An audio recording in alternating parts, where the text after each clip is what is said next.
People have a lot of definitions about, your dream is different than my dream. Your idea of love may be different than my love.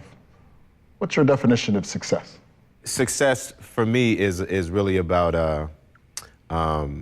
is happiness, is fulfillment, is, listening to, to my spirit, to being in touch with what God really has me here for. What's my sense of purpose? I would describe success as, stripping away first what society is conditioned to think success is, starting there, and really, going with your instinct of what truly makes you happy as an individual, and just putting a smile on your face, whether it's giving something to somebody, helping somebody out, making some type of impact, a positive impact. That's gonna give you a feeling. That feeling that it gives you is bigger than anything.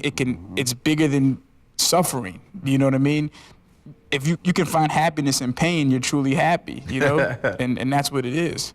You're pitching yourself. You have to go in to a studio. You have to sell yourself. What have you done so far? What impact have you had thus far? I hope that as far as the general public is concerned, that the work that I've done has helped people either grow, think, be happy for the moment. I mean, which is always my intention as I do my work. My wife refers to this, I guess in business, where you get paid for what you love to do and so forth, and somebody actually gets behind it. That's referred to as proof of concept. And I love that theory behind it. What have you accomplished? What do you want to do next? We've created an outlet for ourselves. Creative Control came out of the lack of opportunity, from the door being closed in our faces, from people not letting us in their treehouse. Well, we stopped trying to get in the treehouse and we decided to build our own treehouse, what I mean? Because you can do that now.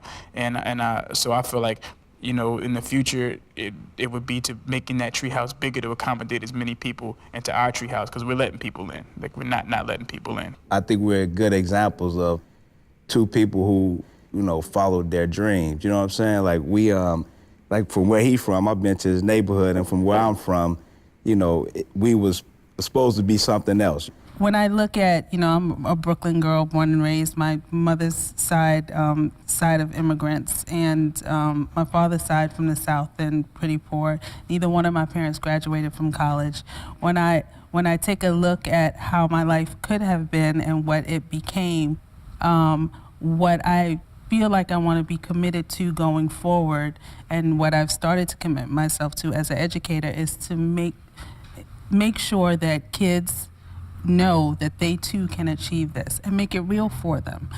Say, I was you, so you can do it. That's right. And so, I feel like, as I continue to grow with myself and do what I want to do, part of that commitment, though, that will always be with me, is me making sure that I make a way or help kids develop a vision for their lives, because I think that's so important, especially in the Black community. Help nurture them, and I think that we Help them find their voice. Yeah, and I think that they'll listen to us. You know what I mean? They'll listen to us. They'll believe what we tell them. And I think that we need to if we say we want this to grow, we want Black films to grow, we want the successes to come, that we have to be committed to making that happen with the people who come behind us, and giving them the necessary tools to be able to believe in themselves that they can do it. So I'm very committed to that. Well, I think what we're talking about again is that the thing that all of you have, and I like to include myself in this, is that we have proof of concept, Right, yeah. which is what we have accomplished, and that going forward, we're looking forward to doing more of the same. I think if you're on the right track, as Lamar was saying, if you're on that right track, that's a good place to be. So I want to thank American Family Insurance for providing us this opportunity and this forum Definitely. to discuss what the present is in Black film and what the future will be as we continue to look at these issues through a Black lens. So thank you on behalf of all of us here to American Family Insurance, and for those of you who are joining in with us on this conversation.